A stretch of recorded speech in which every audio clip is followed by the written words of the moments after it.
Bien, mes chers collègues, nous poursuivons notre matinée d'audition de la mission d'information sur les droits de diffusion audiovisuelle du sport. Pour cette nouvelle audition, nous avons le plaisir de recevoir M. Michel Cadot, délégué interministériel aux Jeux Olympiques et Paralympiques de Paris 2024, et M. Tony Estanguet, président du comité d'organisation des Jeux. Les Jeux Olympiques entretiennent une relation historique et unique avec la télévision. C'est en effet à l'échelle mondiale la première compétition majeure à avoir été retransmise sur le petit écran. Leur diffusion a ensuite suivi le progrès technologique et l'a même encouragé. Premier jeu en direct à Rome en 1960, en Mondovision à Tokyo en 1964, en couleur pour les Jeux d'hiver à Grenoble en 1968 et aujourd'hui en ultra haute définition. Quant aux audiences, elles sont bien sûr spectaculaires, avec un total de 375 millions de téléspectateurs en Europe pour les derniers Jeux de Tokyo. Je veux préciser, puisque France Télévisions était à votre place il y a quelques jours, que les chiffres d'audience pour les Jeux Olympiques ont été excellents. 50 millions de Français ont pu regarder ces programmes, ces 3000 heures de diffusion, je crois. Et pour les Jeux paralympiques, la chaîne L'Équipe nous indiquait aussi qu'ils avaient en audience cumulée près de 12 millions de Français qui avaient pu revoir les reprises des événements qui concernaient les équipes françaises. Au niveau mondial, ce chiffre est sans doute compris entre 4 et 5 milliards de téléspectateurs. Et peut-être pourrez-vous nous transmettre les chiffres exacts si vous en disposez. Il me semble également que les droits de diffusion contribuent par l'intermédiaire du CO à une part importante du budget d'organisation des Jeux. Donc nous aurons à cœur de vous entendre sur ce sujet et plus largement de comprendre et savoir ce qui entoure la diffusion des Jeux de Paris 2024. Je vous remercie donc une nouvelle fois d'avoir accepté notre invitation avec Cédric Roussel, le rapporteur, et sans plus attendre, je vous laisse la parole pour un exposé liminaire d'une dizaine de minutes qui sera suivi d'un échange. Je vous laisse la parole, Monsieur Michel Cadot. Merci, Monsieur le Président, Monsieur le rapporteur, cher Tony. Dire peut-être d'abord, si vous le voulez bien, avec une certaine modestie, que le délégué aux Jeux Olympiques et Paralympiques actuellement n'est pas un spécialiste de ces questions de diffusion des droits audiovisuels. Ce sont des questions complexes, très évolutives, en progression, effectivement, comme vous venez de le dire, on le sait, avec des mécanismes de diffusion de plus en plus diversifiés. Et j'ai parfaitement conscience que c'est une problématique complexe qui n'est pas au cœur des missions dévolues à la délégation interministérielle aux Jeux Olympiques et Paralympiques, même si naturellement elle nous concerne au titre notamment des équilibres financiers de Paris 2024 et d'autre part de l'équilibre général de la diffusion des pratiques sportives et de la politique du sport en France. Ce préambule étant posé, aux yeux de la délégation interministérielle et de son délégué, il y a plusieurs préoccupations majeures liées à cette problématique, que ce soit en tant que DIJOP à proprement parler, bien sûr, mais aussi en tant que DIGES et en tant que président du conseil d'administration de l'Agence nationale du sport. La première tient à l'importance exceptionnelle au plan sportif que représentent les Jeux olympiques et paralympiques.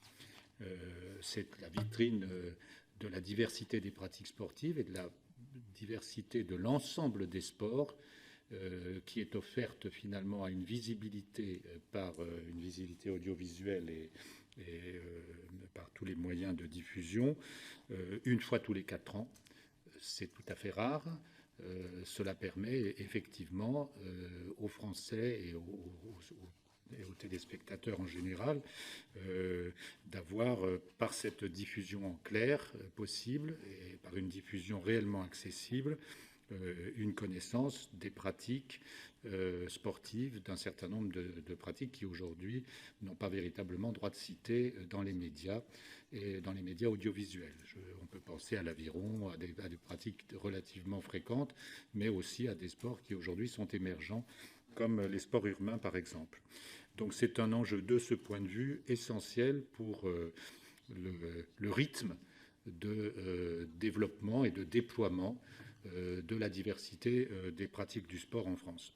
Deuxièmement, et plus encore peut-être, c'est un moment exceptionnel de visibilité, de vitrine des athlètes, de leurs entraîneurs, de tout le système de structuration sportive porté et voulu par l'État depuis plusieurs décennies, qui ont une occasion rare et exceptionnelle dans son ampleur, naturellement, de mettre en valeur et de faire reconnaître les athlètes, les politiques de haute performance dont on parle beaucoup en ce moment, dans une certaine mesure, la fierté nationale et le dispositif dans lequel l'État est fortement impliqué, dans le financement duquel l'État est fortement impliqué une fois tous les 4 ans.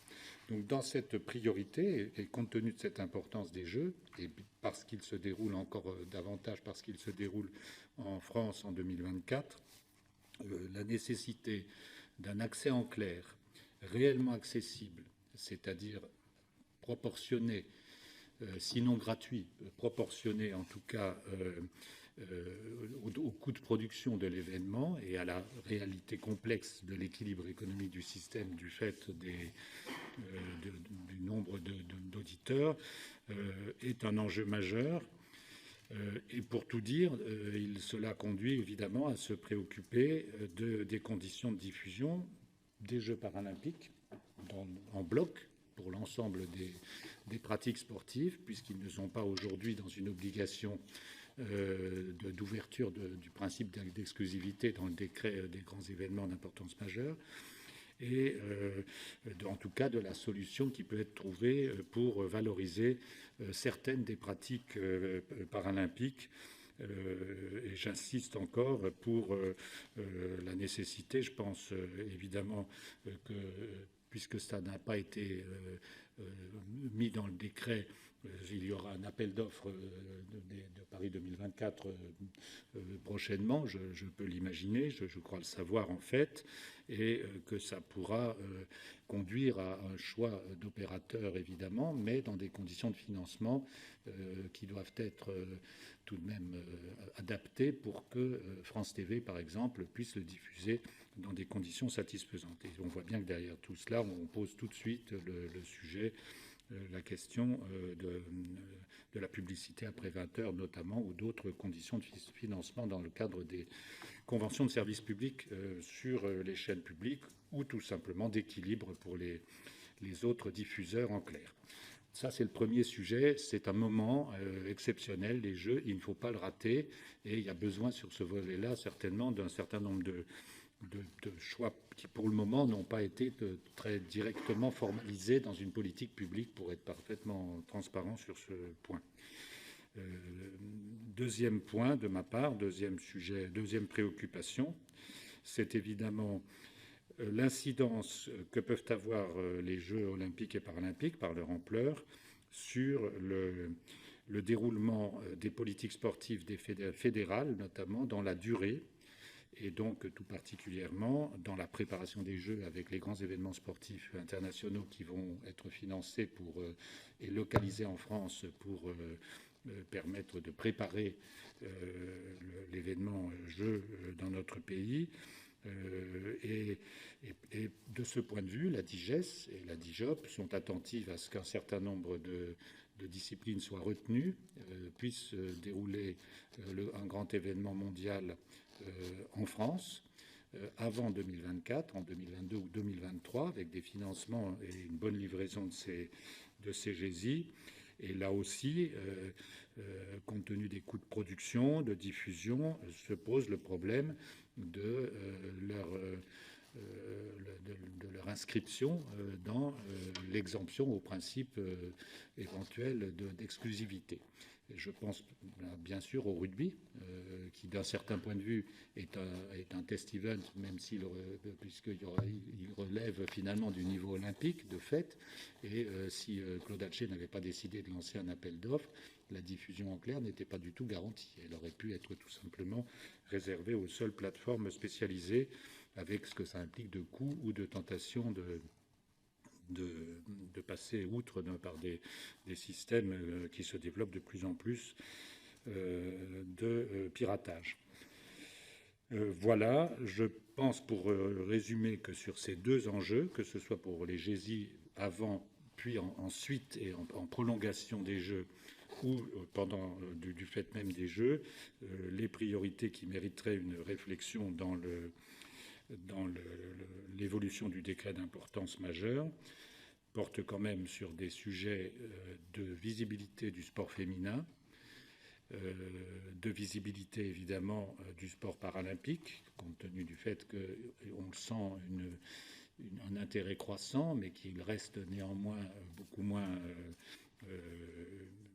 attirant que d'autres sports, et compte tenu du fait que nos jeux sont présentés comme des jeux inclusifs, avec une vraie volonté d'en faire des jeux nouveaux de ce point de vue, entre Jeux paralympiques et Jeux olympiques, une seule équipe de France, une mixité des publics, etc. Et donc il faut que sur le plan audiovisuel, l'accompagnement soit au rendez-vous également.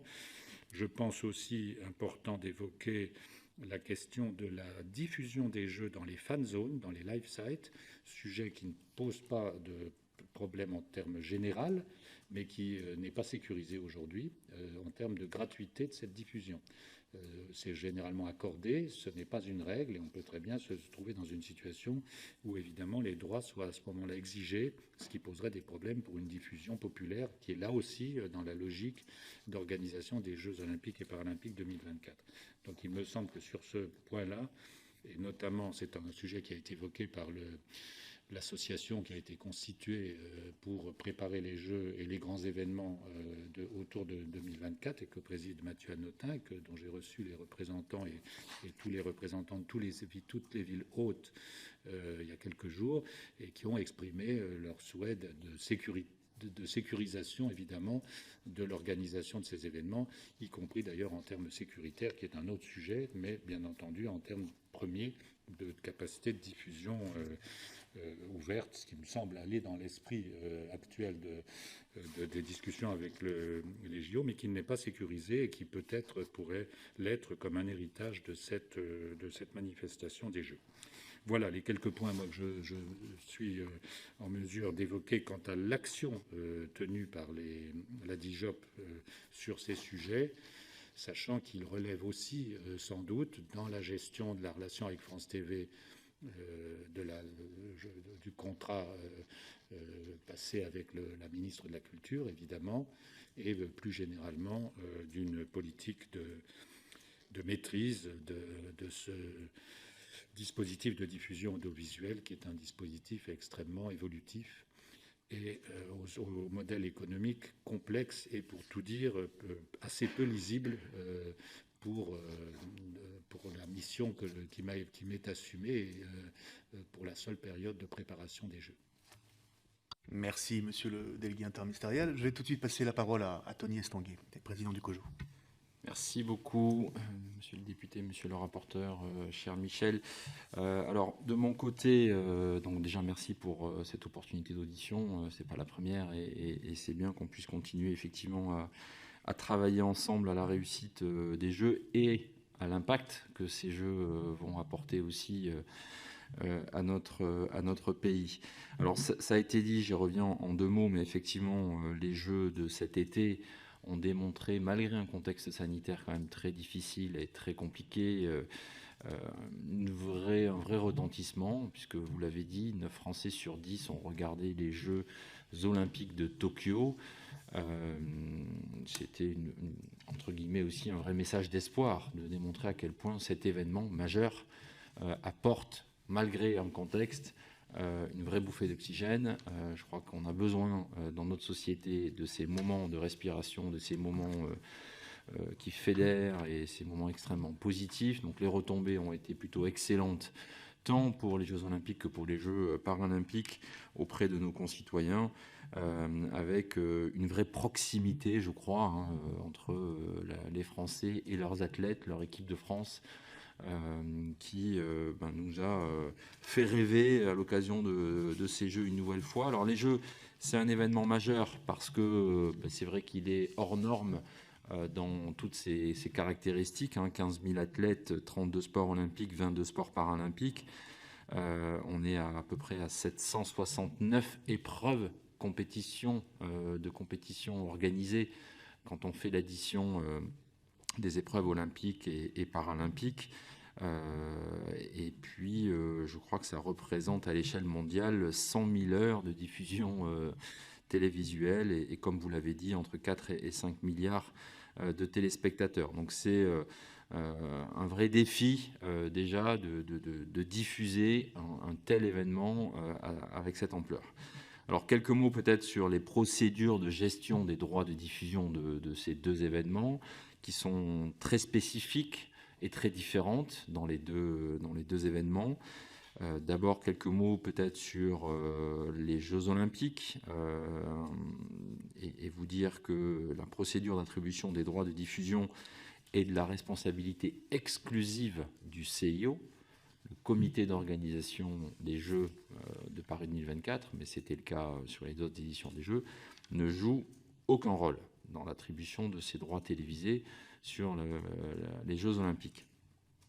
En revanche, le comité international olympique redistribue les revenus issus de ces ventes auprès des comités d'organisation des Jeux, des fédérations internationales, des comités nationaux olympiques et du CIO lui-même.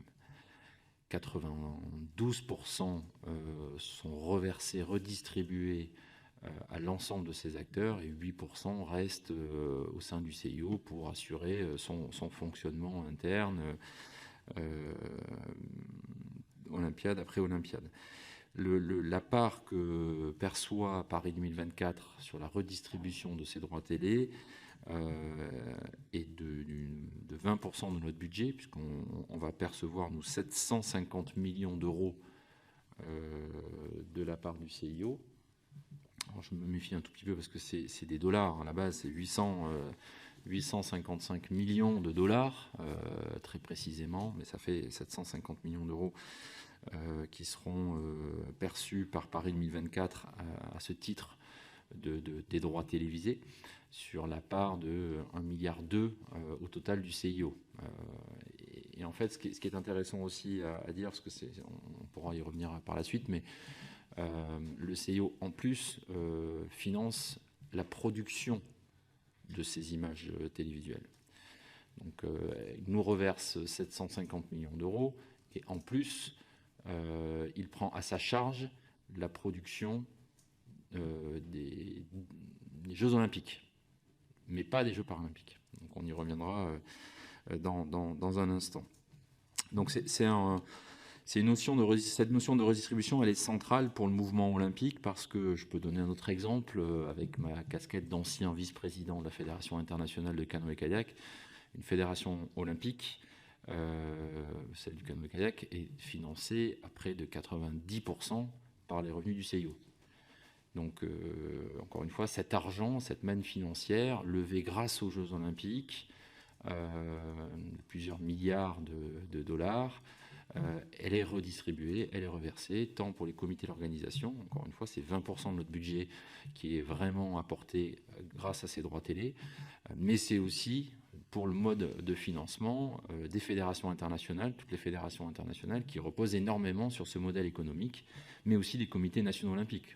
Le CNOSF perçoit chaque année une dotation du CIO pour assurer son fonctionnement.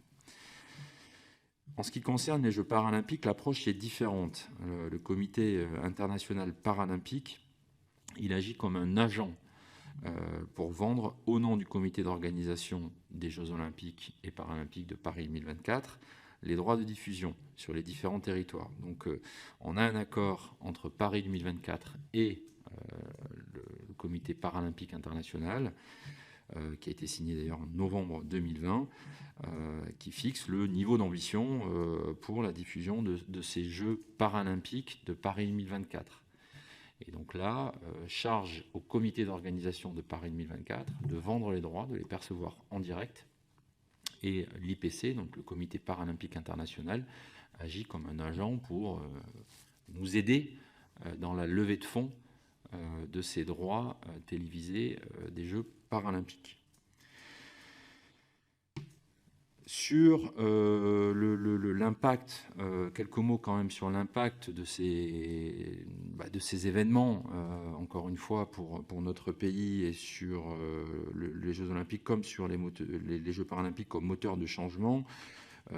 Voilà, je pense que ça a été dit, mais on voit bien que ces deux événements sont rares sur le marché du sport pour apporter une vraie diversité.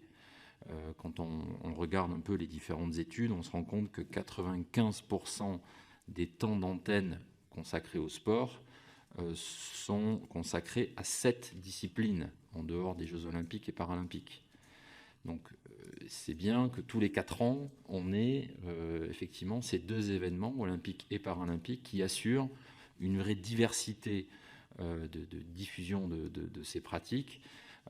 Parce que, encore une fois, si je prends ma casquette d'ancien sportif de haut niveau en canoë-kayak, des sports comme le mien sont ce qu'ils sont parce qu'effectivement, ils ont cette exposition médiatique une fois tous les 4 ans. Et j'allais dire seulement. Donc il y a un enjeu effectivement de veiller dans les perspectives de progrès qui vous incombe, de voir comment on arrive à améliorer cette diversité télévisuelle des différentes pratiques sportives au-delà de cet événement d'Olympiade après Olympiade. Donc cette diversité des pratiques sportives au sein de nos sociétés, pour moi, elle est clé parce qu'on le voit à chaque fois qu'un sportif gagne une médaille dans une de ces disciplines aux Jeux Olympiques ou aux Jeux Paralympiques, ça a un impact pour susciter des vocations, donner envie de s'initier, d'essayer, de pratiquer. Au-delà même d'une logique de sport de haut niveau, ça a un impact sur le sport loisir, le sport de masse. Et donc c'est très important et c'est proportionnel. On voit bien que plus une discipline est diffusée à la télévision, plus le nombre de pratiquants de cette discipline augmente. Donc je ne veux pas non plus donner toute la responsabilité au développement des pratiques sportives sur les droits télé, mais c'est vrai qu'on voit bien qu'il y a un impact majeur, il y a un lien direct entre ce qui est diffusé à la télévision et la réalité des pratiques sportives dans notre pays. Donc c'est un enjeu important. Le volume de diffusion et les audiences des Jeux paralympiques, ça aussi c'est un enjeu pour nous. Vous le savez, on a avec Paris 2024 une ambition très forte sur les Jeux paralympiques. On a depuis le début essayé de faire bouger les lignes avec une ambition d'un point de vue de l'identité, pour la première fois le même logo. On a gardé aussi une ambition très forte sur les sites de compétition, avec les mêmes sites de compétition dans les sites iconiques pour les Jeux olympiques et pour les Jeux paralympiques. On a aussi fait bouger les lignes sur l'équipe de France, avec une équipe de France unique aujourd'hui, qui est composée des athlètes olympiques et des athlètes paralympiques, qui auront aussi le même logo. Donc on essaie vraiment, à chaque étape du projet, de voir comment est-ce qu'on accompagne l'essor, le développement de ces disciplines paralympiques qui gagnent encore à être connues. On sait qu'on a une vraie marge de progression dans notre pays sur une meilleure exposition de ces Jeux paralympiques et de ces disciplines paralympiques. D'ailleurs, au-delà de la diffusion des Jeux paralympiques, on sait qu'il y a en matière d'héritage un vrai défi collectif pour mieux accompagner l'essor de la pratique sportive pour les personnes en situation de handicap, donc dans toutes les dimensions d'engagement, d'héritage et de célébration. On a un défi très important qui doit aussi, quelque part, avoir un signal lors de l'attribution des droits télévisés des Jeux paralympiques. Alors effectivement, il y a une procédure, ça a été mentionné par Michel Cadot, une procédure qui est en cours pour attribuer les droits de diffusion des Jeux paralympiques de Paris 2024 sur le marché français. On a déjà vendu ces droits aux États-Unis, en Europe. Il ne manque plus en Europe que le marché français, puisque l'ensemble des droits sur les autres pays européens ont déjà été attribués. Et donc, voilà, c'est l'enjeu de cette fin d'année pour nous. Un appel d'offres va être lancé dans les prochaines semaines, avec cette ambition très forte d'avoir la meilleure couverture possible en direct pas totalement en direct, mais avec une grande majorité des épreuves diffusées en direct. Un objectif d'audience, donc, qui est très important pour nous. On veut trouver dans les offres qui nous seront proposées, on espère pouvoir prioriser des offres qui assureront la meilleure audience, la meilleure couverture et la meilleure audience. C'est bien deux éléments différents, hein. On peut avoir une bonne couverture des épreuves sans forcément que ça génère de facto la meilleure audience. Et on a bien cet enjeu d'embarquer le maximum de Français dans le fait de regarder ces épreuves paralympiques et cet événement paralympique. Donc c'est vraiment un enjeu pour nous. Et il y a bien évidemment un enjeu financier pour le comité d'organisation de Paris 2024 pour essayer d'équilibrer autant que possible le modèle économique, puisque nous avons, encore une fois, à notre charge la production de ces images télé qui seront ensuite mises à disposition de ces diffuseurs, télédiffuseurs dans le monde entier. Et donc on a un enjeu financier important. Et comme quelque part les droits télévisés pendant la période olympique ont été vendus par le CIO, il nous incombe aujourd'hui d'essayer de trouver le meilleur équilibre entre les recettes qui seront générées grâce à cet appel d'offres et à cette attribution des droits télé paralympiques de Paris 2024 et la meilleure couverture et audience générée par le lauréat de cet appel d'offres. Voilà très rapidement mon propos liminaire. Simplement, Monsieur le Président, vous venez d'évoquer plusieurs milliards d'euros en évoquant l'attribution des droits télé au niveau du CIO pour les Jeux Olympiques. On a un chiffre précis ou... Global au niveau mondial ? Oui, tout à fait. Non, moi, je n'ai pas ce chiffre.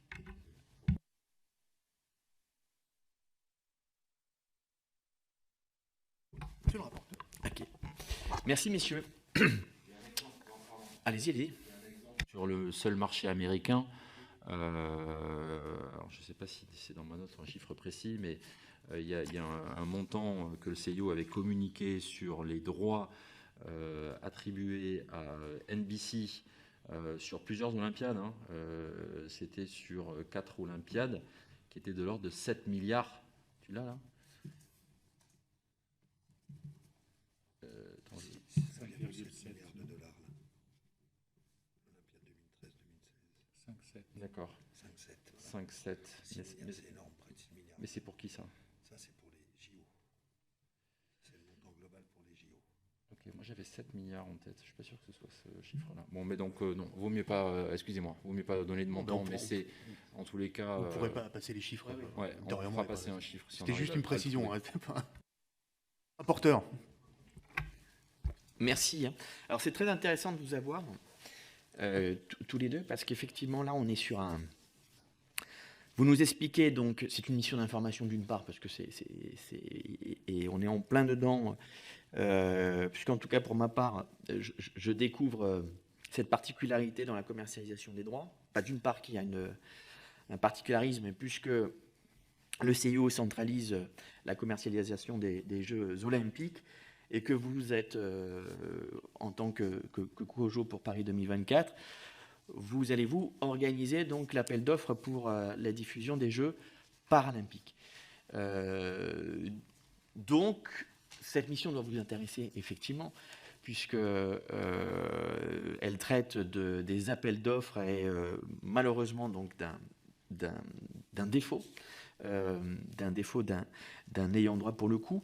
Mais ce que je veux dire, c'est que très vite, au fil des auditions, on s'est aperçu que le principe même des appels d'offres, qui est un principe d'enchère, et qui tient compte d'une réalité économique, à savoir que c'est un levier économique qui est d'une composante économique que je comprends importante au niveau de l'organisation déjà, du financement par le CIO, etc., des fédérations internationales, voire in fine jusqu'aux fédérations donc, nationales et des comités nationaux, mais qu'on est bien dans une réflexion où, en même temps, il est important d'avoir donc ce maximum, en tout cas aussi, mais d'exposition, parce que derrière, vous l'avez dit vous-même, Président Estanguet, sur le fait que plus on regarde et on a accès à un sport, donc, et on regarde un sport, et plus on a peut-être de velléité de le pratiquer.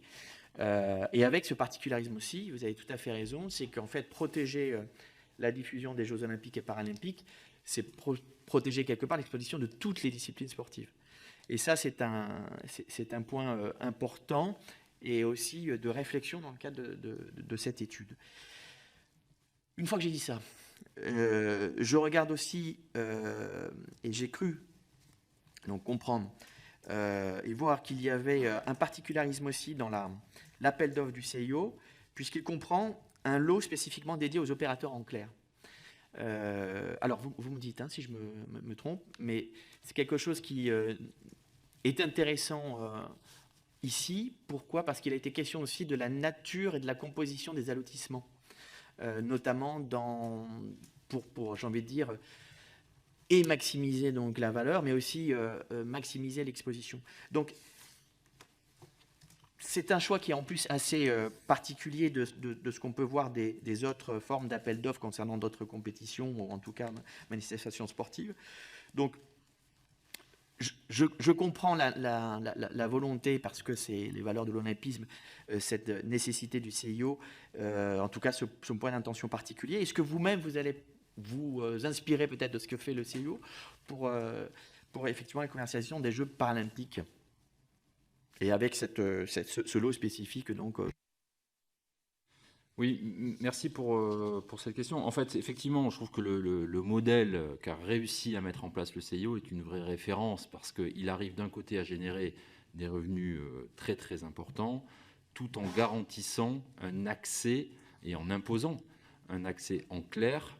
Donc en fait, le CIO impose aux diffuseurs sur l'ensemble des territoires un minimum de 200 heures de diffusion en clair des jeux. Alors c'est pas forcément en lot, c'est-à-dire que quand il attribue, il impose aux diffuseurs qui répondent de s'engager à ce qu'il y ait 200 heures sur la partie olympique.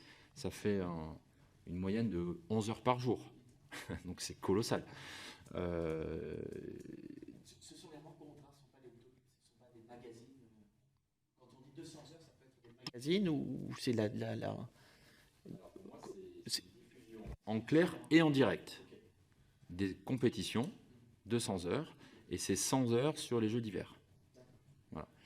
Et c'est vrai que la réussite, encore une fois, de ce modèle, c'est qu'il génère de l'argent, mais surtout, il permet d'avoir une couverture et une audience record par rapport à toutes les organisations. Donc oui, nous, on veut s'appliquer le même enjeu, d'avoir une diffusion en clair, très majoritaire. Alors, on n'a pas de quota attribué, mais on veut prioriser effectivement cette diffusion en clair. Et c'est cet équilibre entre, encore une fois, les revenus générés par cet appel d'offres et la diffusion en clair. Merci. On a eu des acteurs audiovisuels qui sont venus, et aussi des nouveaux acteurs, j'ai envie de dire, dans les médias qui se développent, et je pense aux plateformes OTT. On a eu un sujet législatif qui est mise en place d'un dispositif qui vient d'être voté, de lutte contre le streaming illégal, sportif, qui avait vu, en tout cas, qui est en forte progression ces dernières années, du fait, outre effectivement d'une inflation du coût des abonnements. Alors là, je fais référence plus spécifiquement donc au milieu du football, mais aussi à une balkanisation de l'offre. Mais c'est pas tant ça l'objet de la question que je voudrais vous poser. C'est on s'est aperçu aussi que là, on parle, et notamment cette mission s'appelle Droit TV, mais que le sport, il s'expose sur d'autres supports. En tout cas, il est consommé par des consommateurs du sport, des amoureux du sport, pas qu'uniquement sur ce support TV. Donc, notamment avec je dirais, on fait l'effet générationnel de l'utilisation déjà de la tablette, des mobiles, qui sont plus donc les supports privilégiés, notamment, en tout cas, de manière a priori, c'est ce qu'on sent par les jeunes. C'est pour ça que je voulais savoir si vous aviez, et vous pouvez vous appuyer justement sur et si vous aviez des chiffres donc en votre possession concernant tout ce qui a pu être donc analysé lors des des dernières donc, éditions des JO sur les données générationnelles, les disciplines les plus suivies, les audiences sur médiamétrie. Voilà, c'est un peu pour rentrer avec vous dans le cœur du sujet et savoir comment vous allez un peu raisonner. Est-ce que vous avez déjà toutes ces informations-là et vous avez vous-même donc constaté, en tout cas, peut-être des pistes qui pourraient permettre d'exposer différemment, en tout cas plus largement, et quand on dit largement, sur d'autres supports aussi, les Jeux Olympiques. Voilà. Bon, encore une fois, sur la partie olympique, c'est pas nous qui sommes en responsabilité. Donc nous, on n'a pas ces éléments. C'est bien le CIO qui conduit sa stratégie de financement, d'exposition. Et c'est écrit d'ailleurs dans la charte olympique. C'est vraiment bien posé comme un des principes de la charte olympique. Dans son cadre général, stipule que le CIO prend toutes les mesures nécessaires afin d'assurer aux Jeux Olympiques la couverture la plus complète par les différents moyens de communication et d'information, ainsi que l'audience la plus large possible dans le monde. Donc il fixe comme principe et comme priorité vraiment ces deux enjeux de couverture globale universelle et d'audience la plus élevée possible comme une des priorités de l'attribution des droits. En ce qui concerne les chiffres plus précis, donc on n'a pas, nous encore, on espère qu'il soit consolidé d'ici la fin de l'année par le CIO sur les retombées, puisque c'était aussi une des questions de M. Joannico, sur les retombées des Jeux de Tokyo. Donc on n'a pas de chiffres consolidés, on les aura, nous, d'ici la fin de décembre, sur, effectivement, le CIO regarde discipline par discipline, la segmentation de quelle est l'audience, quels sont les profils des gens qui regardent les épreuves. Donc on n'a pas ces chiffres-là. Ce n'est pas les chiffres qu'il communique d'ailleurs, parce que le CIO est aussi, lui, responsable de son programme des Jeux. Vous savez, parce qu'on en a déjà parlé, mais Paris 24 peut faire des propositions, c'est bien le CIO qui reste responsable de son programme des Jeux et qui veut vraiment en garder la maîtrise parce que, encore une fois, c'est son produit et c'est ce qui lui permet de générer des revenus aussi pour aller chercher les différents marchés prioritaires pour le CIO. Donc j'ai pas d'éléments très précis à vous communiquer parce qu'on ne les a pas encore. Je ne sais même pas si on en sera destinataire, on va en tous les cas les demander. Mais sur la partie olympique, c'est vraiment le CIO qui reste à la baguette. Et en ce qui concerne la partie paralympique, il n'y a pas vraiment l'équivalent, puisque le comité international paralympique n'est pas, lui, responsable de l'attribution des droits. C'est les comités d'organisation. Donc là, il n'y a pas vraiment cette même mise au pot d'informations très précises sur les profils des audiences. Voilà. Oui, juste pour compléter, merci beaucoup. Juste pour compléter sur la question que vous souleviez sur la valeur des droits sur de nouveaux supports, ça fait désormais l'objet parfois de lots séparés, mais en tout cas d'une identification économique assez claire qui remplit deux objectifs. Bon, d'abord, aller générer de la valeur financière des droits et le premier objectif que vous avez rappelé, qui est celui de toucher le plus large public possible. Comme on est aujourd'hui encore en train de préparer le lancement de l'appel d'offres, on n'a pas encore finalisé ces éléments-là, mais on a bien dans le scope l'intégralité du champ diffusion sur les chaînes classiques et sur les supports classiques et diffusion délinéarisée, puisqu'on a aujourd'hui des opportunités d'aller toucher des plus larges publics et pour des montants de surcroît significatifs. Alors, on a bien... Je voulais juste préciser que c'était Fabrice Lacroix qui vient de s'exprimer, qui est directeur des affaires financières au COJO. Voilà. Ah oui. Oui. C'est pour les téléspectateurs. Oui, parce qu'il n'y a pas beaucoup de long, vous avez raison. Ok. Je reprends l'antenne alors. Non, sur le décret des événements d'importance majeure, donc c'est effectivement un point, un outil pour, j'ai envie de dire, protéger l'exposition, en tout cas aller dans le sens d'une exposition la plus large, c'est-à-dire aussi défendre quelque part cette exposition en clair. et qui par définition permet effectivement un accès plus large. On a bien entendu donc ce que votre remarque concernant justement le fait que les Jeux paralympiques ne sont pas concernés par ce décret. C'est bien ça ce que vous avez dit, hein, nous sommes d'accord. Ok. Donc, mais je voulais parler donc notamment d'un terme qui est dans ce décret-là. Donc, il explique qu'il protège en réalité les moments représentatifs de la diversité des disciplines sportives et des pays participants. C'est-à-dire qu'on parle bien de moments. Je veux dire par là que je ne pense pas, par exemple, que la chaîne publique, donc France TV ait diffusé l'intégralité des compétitions. Et je crois par contre peut-être Discovery l'a fait, il me semble, non? Ou je sais pas, bon bref. Non, ce que je veux dire par là, c'est qu'on est bien sur des moments, et non pas, j'en dis, à l'entièreté d'une compétition, etc. Est-ce que ça peut poser, est-ce que ça pose des problèmes? Est-ce que ça peut poser des problèmes si ça reste donc écrit comme tel, ne serait-ce que ça? Je peux peut-être répondre à deux voix, en tout cas. Effectivement, j'avais relevé cette absence des Jeux paralympiques dans la liste des 21 événements qui étaient cités dans le décret de 2004. S'agissant des moments de diffusion, il est clairement indiqué que l'État membre concerné, qui établit cette liste actuellement de 21 types d'événements, dont les Jeux olympiques sont le premier de la liste, si je peux dire, l'État membre concerné établit cette liste. S'il juge d'une importance, pour les événements qu'il juge d'une importance majeure pour la société, en déterminant également si ces événements doivent être transmis intégralement ou partiellement en direct, ou pour des raisons objectives d'intérêt général, être transmis intégralement ou partiellement en différé. Donc les modalités peuvent également relever de ces dispositions. Mais aujourd'hui, comme on l'évoquait tout à l'heure, et Tony Estanguet le présentait clairement, il n'y a pas d'obligation de cet ordre dans les Jeux paralympiques.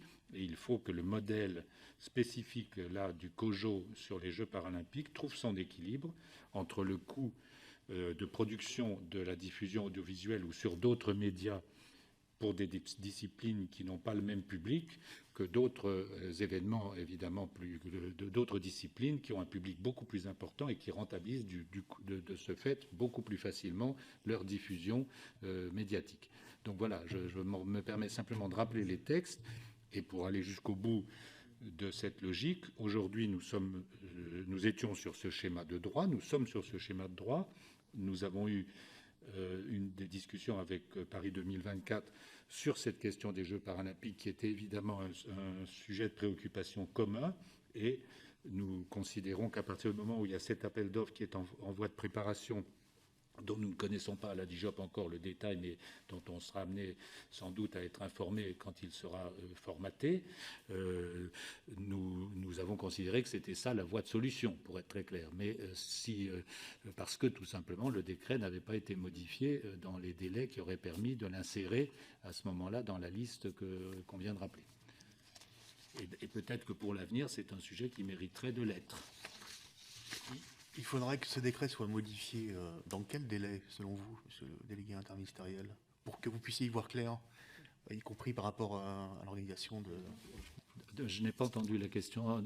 Que ce décret soit modifié Il faudrait qu'il soit modifié dans quel délai, là, maintenant, à partir de maintenant? Il me semble, en tout état de cause, qu'il serait utile qu'il soit modifié dans un délai d'héritage, c'est-à-dire pour la suite des Jeux, donc pour les prochains Jeux olympiques et paralympiques, pour être très direct.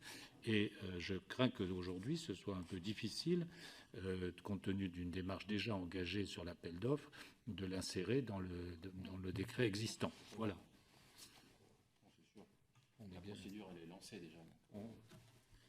Oui, aujourd'hui, on est effectivement à un moment trop tardif pour le faire de notre point de vue. Et la question n'a pas été, d'ailleurs, la question avait été évoquée et n'a pas donné lieu à une demande en ce sens. Oui, moi peut-être, donc, je souscris complètement à ce que vient de dire Michel Cadot. Peut-être un mot en complément par rapport à votre question. Moi, j'ai l'impression que, en fait, ce décret, bon, je suis pas un spécialiste, hein, mais si ma compréhension est bonne, il a effectivement vocation à s'assurer que que sur les quelques disciplines les plus populaires, on ait des diffusions en direct, enfin en clair. C'est pas forcément non plus le seul outil, à mon avis, pour assurer une diversité des pratiques. C'est-à-dire que même avec ce décret aujourd'hui, il y a une vingtaine de disciplines, c'est pas non plus la totalité des disciplines. Moi, je pense que ce qui est intéressant aussi d'avoir comme réflexion, c'est comment, au-delà de ces disciplines dites les plus populaires, on trouve aussi des mécanismes pour assurer une visibilité. Et pour moi, la visibilité n'est pas d'ailleurs que sur du direct. Je pense qu'aujourd'hui, on sait aussi que d'un point de vue économique, il est compliqué pour des chaînes de télévision de mettre à l'antenne en clair des épreuves qui ne sont pas encore très populaires. Et je pense qu'il faut trouver des mécanismes avec des reportages, avec des portraits d'athlètes qui sont diffusés. Et là, pour le coup, d'assurer une vraie diversité de ces champions et ne pas se focaliser, entre guillemets, que sur les plus grandes stars. Mais je pense que, pour moi, il y a une stratégie à plusieurs étages. Avant de pouvoir garantir une finale d'un championnat dans toutes les disciplines olympiques et paralympiques qui ne sont pas forcément les plus populaires, je pense qu'il y a un peu de travail en amont pour préparer le terrain et assurer un début d'attrait, d'intérêt, de connaissance pour pouvoir, entre guillemets, ne pas non plus... parce qu'on a eu des contre-exemples où on met un sport en direct pendant une finale, mais les audiences ne sont pas au rendez-vous parce que les gens ne connaissent pas suffisamment cette discipline ou ces athlètes pour s'intéresser et regarder. Donc je pense que moi, ce que je trouve intéressant aussi, c'est au-delà de ce décret, quels sont les mécanismes complémentaires qui permettent d'assurer cette diversité des pratiques et des profils pour donner envie aux Français, encore une fois, de pratiquer ces sports-là. Et c'est pas que le direct et que en clair qu'on y arrivera. Voilà. Alors justement, puisque vous abordez la question, là on vient d'évoquer essentiellement la diffusion des Jeux Olympiques et Paralympiques, dont les 2 fois 15 jours de compétition à l'été 2024, mais il y a tout ce qui va se passer aussi avant. Alors est-ce que vous avez une réflexion? On a évoqué tout à l'heure la Coupe du Monde de rugby, effectivement. Bernard Laporte, qui était à votre place il y a quelques jours, nous disait qu'ils avaient découvert en cours de route que le décret ne protégeait la diffusion en clair qu'à partir des phases finales, demi-finales et finales, et que donc ils avaient exigé eux-mêmes dans leur appel d'offres de pouvoir avoir cette diffusion gratuite, enfin en tout cas en clair, pour l'ensemble de la Coupe du Monde de rugby, par rapport à World Rugby qui détenait les droits évidemment de l'événement international. Mais avant les Jeux Olympiques et Paralympiques à Paris 2024, il va y avoir toute une série d'événements. Alors, il y a des test events, des compétitions internationales, bien évidemment. Il va y avoir le parcours de la flamme. Il va y avoir les Olympiades culturelles. Il va y avoir des événements dès mai 2022, avec les Jeux de la jeunesse, le sport scolaire en Normandie. Bon, bref.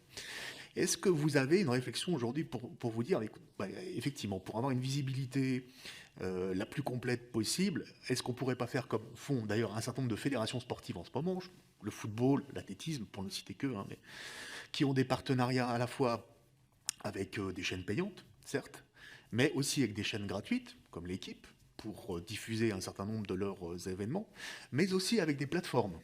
Donc, effectivement, nous avons reçu ici 2 plateformes, pour ne pas les citer, Bisport et puis Sportall, et qui aujourd'hui travaillent notamment à la diffusion de plus en plus d'événements d'intérêt, je dirais, infranational, d'intérêt régional ou voire local, des matchs de national pour la chaîne de télé de football, des meetings d'athlétisme d'envergure régionale pour la fédération athlétisme. Bon.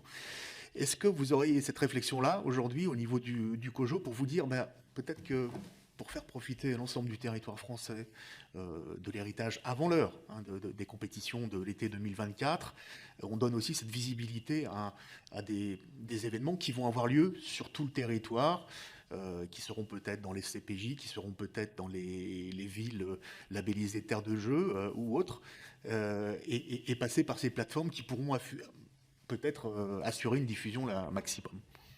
Bon, c'est pas une question piège, hein, c'est une suggestion aussi, éventuellement.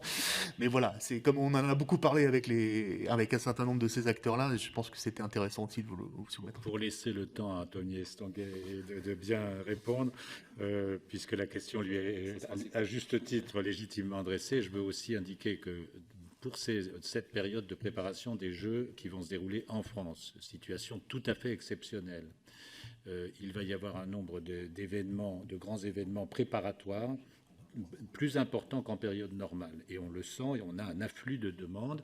Il y aura sans doute quelques financements pour faire face adaptés pour faire face à cette organisation d'événements plus importants pour lesquels les fédérations et les clubs ont besoin d'être accompagnés, ainsi que les collectivités.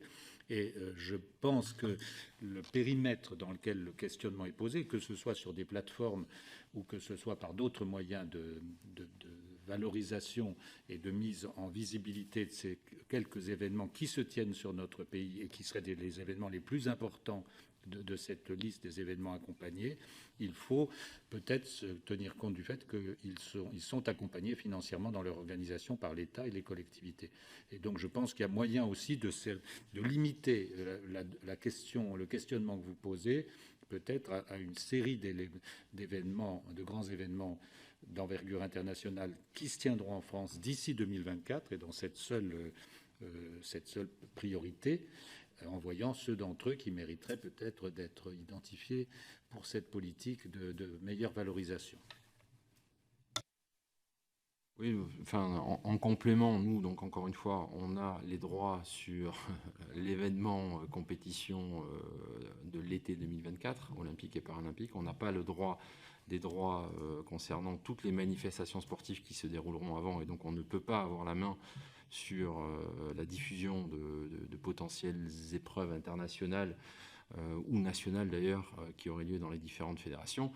Je répète ici, c'est aussi dans le modèle économique, financier de ces sports une source de revenus importante. Donc je pense que c'est important que les fédérations puissent continuer à gérer la stratégie de diffusion de leur compétition.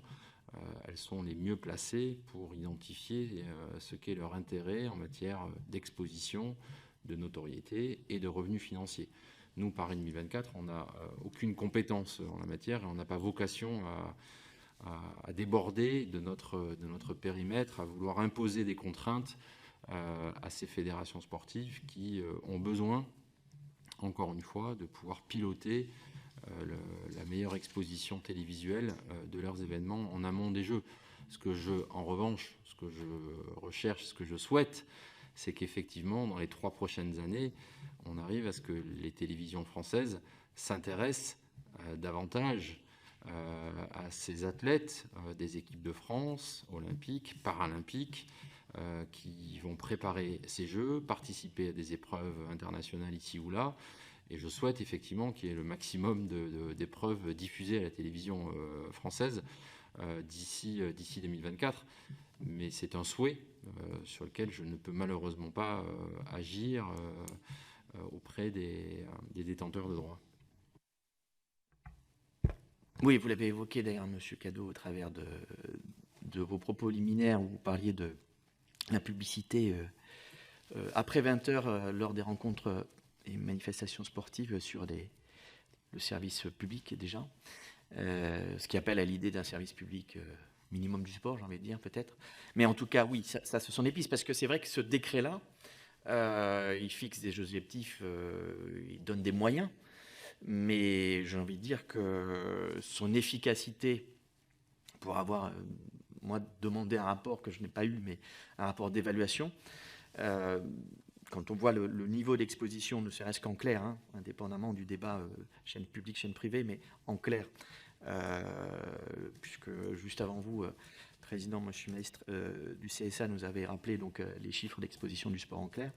C'est un réel enjeu. Donc c'est vrai que même en dehors, en fait, d'où ma question, c'est en dehors de ce décret-là qui est un outil sur lequel on peut s'interroger à l'améliorer pour qu'il soit plus efficace. Est-ce qu'il y a d'autres choses, c'est vraiment une question ouverte, mais d'autres hormis donc des moyens financiers peut-être à d'autres acteurs pour pouvoir donner plus de possibilités à chacun d'avoir sa part dans l'exposition du sport. Est-ce qu'il y a d'autres choses que vous verriez ou pas?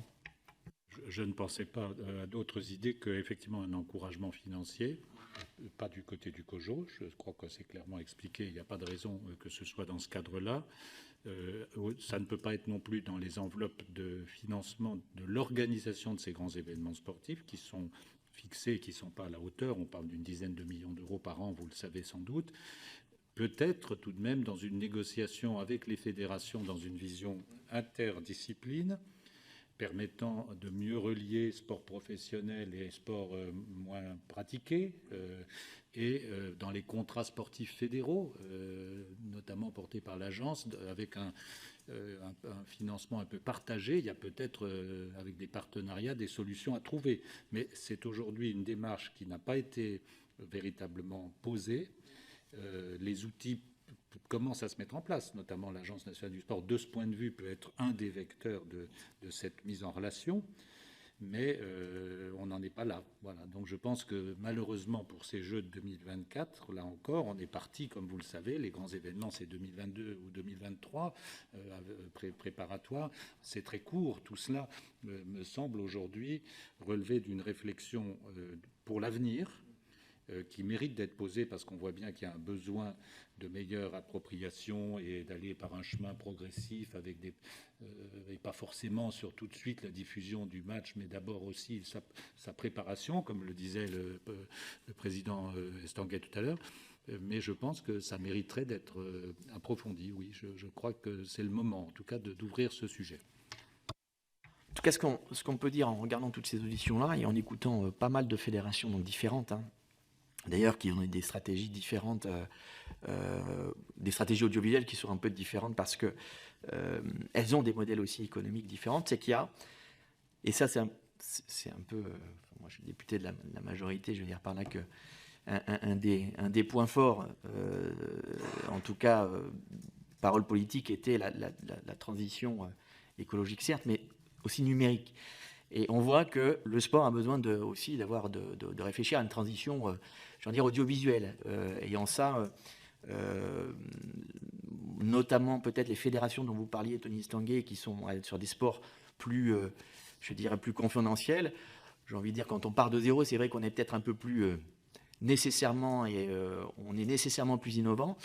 Mais c'est vrai qu'il y a un raisonnement qui se fait et vraiment une vraie réflexion donc, sur la production audiovisuelle comme un moyen de lier à déjà une communauté et de créer sa communauté.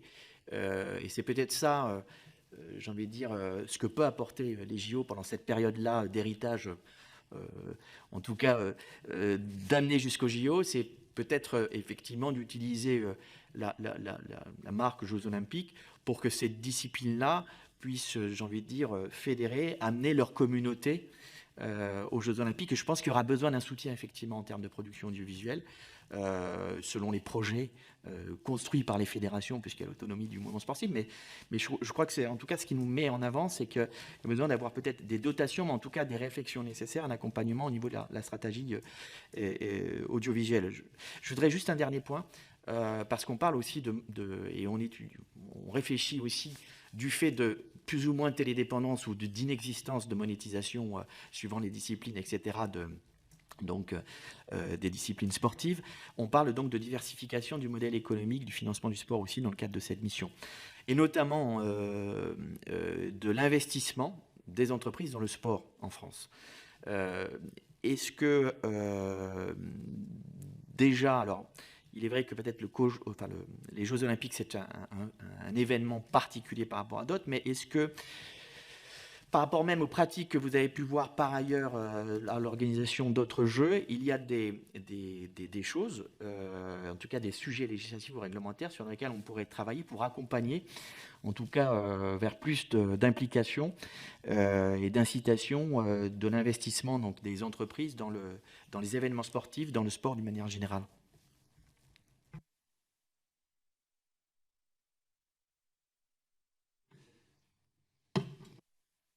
Je ne sais pas, ça peut être une incitation, un accompagnement, un crédit quelconque, une incitation fiscale, ou pas. Moi, Moi, je dis pas ça parce que j'ai déposé des amendements dans ce sens, mais non, mais